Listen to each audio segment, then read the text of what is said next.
মা, এখন সবাই জামাই ষষ্ঠীতে কত ভালো ভালো খাবার খাচ্ছে, আর আমার তুমি মার ভাত দিছো। হ্যাঁ, তোকে যখন বললি যে বিয়েটা কর তখন তুই কি বললি অনেক টাইম আছে।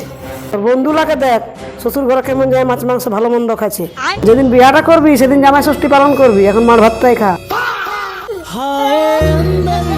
আমার ভুল হচ্ছে।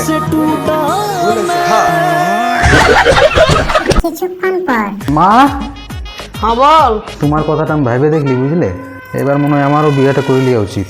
ও মা, তোরা তো বুদ্ধি এলো কি করে হঠাৎ? না মানে সেই তুমিও একাই থাকো তো, তোমারও সঙ্গ হবে, ঘরের কাজে একটু সাহায্য করবে। ও আচ্ছা, তবে আমার একটা শর্ত আছে। কি শর্ত? আমি যে মেয়েটাকে বিয়ে করবো না, তার বাবা মার কাছে 1 টাকাও পণ নিব না। তোর যা গায়ের রং, কোনো মা বাবা তার মেয়েই দিবে না, তুই পনের কথা বলছিস?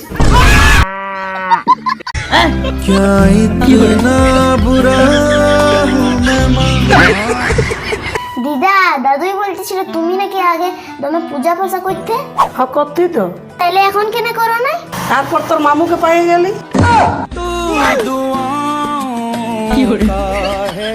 তারপর থেকে আমার ভগবানের উপর ভরসাই চলে গেল।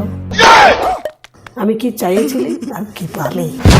চল আজ থেকে আর ঘরেই থাকবো না, যেদিন তোমাদের কথা অনুযায়ী ভালো হতে পারবো তোমাদের মতো, সেদিনই ঘর আসবো। মামু রাগ করে চলে যায় না। ছাড়ে দে, আবার ভোগ লাগবে তখন আপনি ঘুরে আসবে।